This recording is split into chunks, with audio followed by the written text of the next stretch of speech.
Macha, Sushi, welcome, bro. Thank you, thank you. Good to be here. Macha, did you ever What's expect up, that Machi? when we met about 10 years back, you would go on to win a gold bracelet and then be on the show called Heads Up with Goindi? I wish I knew, man. I wish I knew. I might have done a few things a little differently if I'd known I'm going to be on Heads Up with Goindi, someday. Yeah, Macha, I still remember you and I were probably the only South Indian boys that went to Goa. We used to take a bus. Close. We used to take a bus and head to Goa overnight to go play the IPC and try to get some fame. I remember those days when we were discussing that whether we should complete our education and then turn professional or we should probably drop out and then turn professional because we were making enough money though. So what were your thoughts at that moment though? My thoughts were, it felt like all the money back then, but now I know it wasn't all the money. Yeah. All the money is a lot and it takes a lot to get there. Obviously, personally speaking, I was a bit foolish, I think.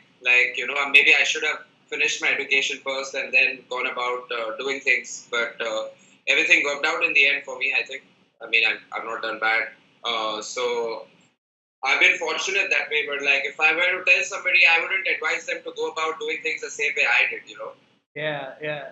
Let me. Not a complete role model. Yeah. You know what the best part is? I'm going to tell everyone it's going to probably take $1 million to get Sushi on your show or podcast. I got it for free. Just shows how humble he is because he remembers his roots. When I met him 10 years back, so he's grounded even after. I couldn't say no to you, man. Yeah. And even after winning the gold bracelet, India's only gold bracelet winner at the World Series of Poker, he still continues to give me a show for free. That sounded wrong, man. And do you want to tell us how that whole story panned out, though, in Vegas? Yeah, man, sure. So, I don't remember what event it was, but I was playing some event, and I think it was the Colossus that was happening at the same time. So I busted whatever event I was playing. I think it was like the marathon event or something. And I was just talking to Inter, and Inter said, "Why don't you talk to Nipun and get in the team's event? It's worth playing." So I started talking to Nipun, and Nipun was like his teammate hadn't showed up. So I told him I'm free, and if you'd like, we could just form a team, and I could go and start playing, while you're still in this event. And after we made the final table, I told him I'd really like to, play at the start of the final table. And I just played one round, I think, at the start, and then I tagged him in.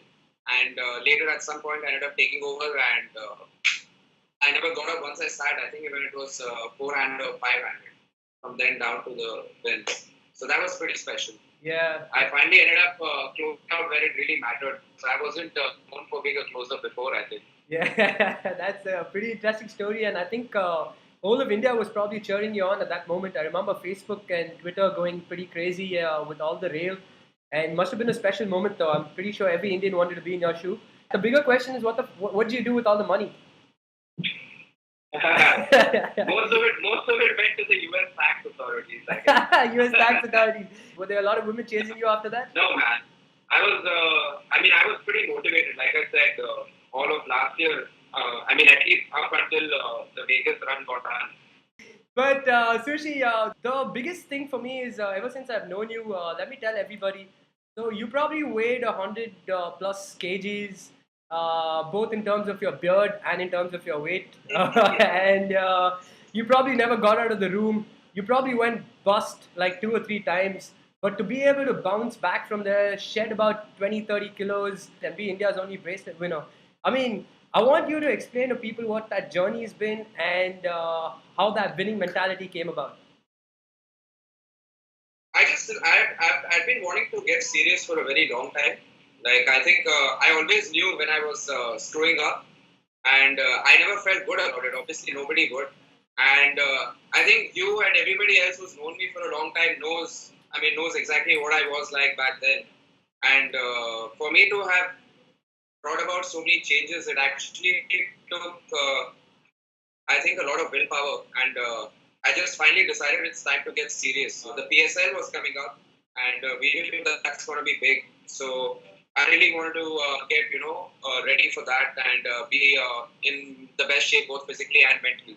That along with the Vegas trip, which was going to happen right after that, that really motivated me, I think. So let me tell everyone, PSL is the Poker Sports League for which Sushant was the captain of Chennai Bulls and now he's the captain of the Bangalore Warriors. And guess what? It was me, the Punjab Bluffers mentor, that knocked them out in the finals with a very controversial hand, but I'll still take it. Okay, so I'm going to ask you a quick set of rapid fire questions, just like 4 or 5 of them, just to understand you guys understand you better. Uh, so you can't take more than 2 seconds to answer each question. All right. All right. So the first question is 3 gold bracelets or $500,000. $500,000. Awesome. Okay. Favorite Indian female poker player. Muskan?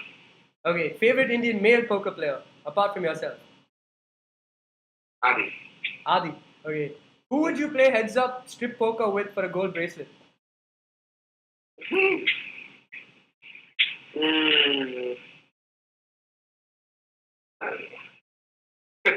Come on, you gotta say a name. Maybe Liv Gori. Maybe who? Liv Gori? Liv Bori. Who do you think is most likely to win a gold bracelet from India? Apart from you. Maybe Raghav. Raghav Bansal. Awesome. Okay, so I think that's all on the show right now, Sushi. I want to thank you for your time. And any parting words to any budding poker players that are coming up? Because everyone wants to understand and hear from you. So this is probably a chance. I'm making you famous, Sushi. So I'm just like so happy to be on Heads Up with Goindi finally, bro. Like one of my dreams has been accomplished. Just below, I think winning the bracelet. And I'd encourage and recommend all you guys to stay subscribed to Abhishek Goindi Poker on Facebook and elsewhere. And keep looking out for more such content to follow. I owe you like 2-3 big million tickets. I'm editing that though. Lot more.